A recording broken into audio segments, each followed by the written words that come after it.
Oh man, what is going on, everybody? Hope you're all doing well. Welcome back to more esports talk. Today we talk about FaZe Censor and Aches, the relationship over the past, I would say, month or so. Yes, it stems back way back in the day, but as of recently been going a bit back and forth. And I will say, first of all, FaZe Censor, one of the most persistent Call of Duty players we have ever come to know, I should say. And with that being said, guys, a video coming on him soon of his persistence to want to get into the CWL. I had a video about this a couple weeks back. I'm going to do a new video because he continues to try and convince teams out there to take him, and I ask you guys the question, will he? Because he is trying to put it out there into existence. And as we approach the deadlines of many players out there now being restricted free agents, hopefully going to be finding their team sometime soon, the league starting in January, FaZe Censor has now taken to Twitter, to YouTube multiple times, to Hector's podcast, to other sources to try and convince teams to take him. So I'll have a video breaking that down for all of you. But first of all, I do want to touch on what he did on that Hector podcast just a few weeks back. It will also be linked down below for all of you, which started this resurgence of the conflict between him and Aches, that being calling out Aches for throwing an entire UMG event in Orlando with this clip right here for all of you. Columbus and saying, oh, you won with Censor. It got me so mad because I remember exactly what happened. You could ask Slashy, you could ask Apathy. This man went into the event trying to lose. It was the hardest thing. The first map of the event, Detroit Hardpoint. I don't know if there's going to be VOD of it. I was like triple positive and we lost the map by like 5 points. And Slasher was getting upset. We had a team meeting without Aches and we're like, we got to get rid of this guy. Yeah. And Aches, you know, he does his magic. He finesses people. He throws the event. He goes, yo, Slasher, man. We got champs coming up. I'm a world champion. Yeah, I'm flexing my... Then yesterday, he posted a new video, also linked down below for all of you guys, saying his heart is broken. He starts off by saying he's not going to throw anyone under the bus or slander anybody, although I think it's pretty clear a few weeks back who he threw under the bus. Although I'm not saying Aches doesn't deserve it if it is true. I'm just a conflict of interest there, a little bit of a hypocrisy in the opening statement. But besides that, the main point of his video talking about, of course, his hardships with FaZe. It kind of recaps the last 5 years, all in a tiny video for all of us of what he's gone through with FaZe, which we knew the general gist of, right? We knew he had been screwed over in some sense or felt screwed over by FaZe Clan. He goes into great detail about that, which we'll touch on a little bit here and there. But one of the main issues he does touch on is the fact that he won an event as the FaZe captain. He was then soon replaced by Aches as the captain, and so that's why Aches eventually to take to Twitter to clarify the point that Doug did make,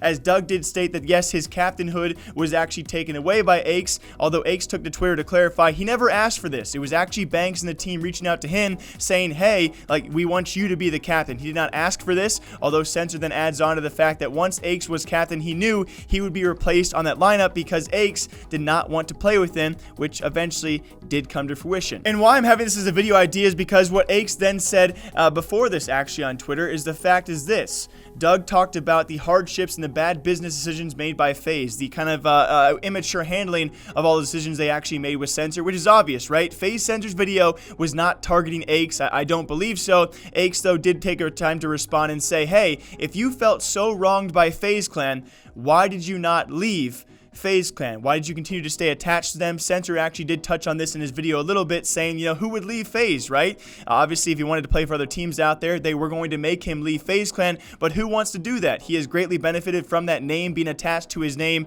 as well, that being FaZe Censor. He has made millions of dollars with that doing, and so why would he? But it does bring up a great point, right? After all this time, if you're going to start releasing all of these videos, if you're going to release a 41-minute video of how you've been wronged by an organization, but you're still tied to the organization, I think Aches brings up a great point, and that's where the conflict, it seems to be a bit resurged. I don't think these guys really hate each other anymore, although it does stretch back several years now. You have Censor, who a few weeks back, literally in a viral clip, guys, this clip has almost 500,000 views, he calls out Aches for throwing an entire event. And then we have Aches saying, hey, if you felt so wronged, man, if you're taking 41 minutes on YouTube to say that you felt so wronged by FaZe Clan, why are you still FaZe Censor? And I think that's a fair point to bring up. And I'm not denying the fact that Doug was lied to. If you guys watched the video as well, he certainly had his struggles. He had his time where he was actually given the captain spot. Alongside that, he was given leadership of a FaZe Clan team and told he could do whatever he wanted with it. And then those rights were stripped away from him shortly afterwards. The way they handle business happens with him if what he said is true, which I assume it's going to be. I'm not sure we're going to have any extra clarification or need it on this subject. He was certainly wronged by FaZe Clan, but it's a fair question to ask is exactly why you are still attached to them.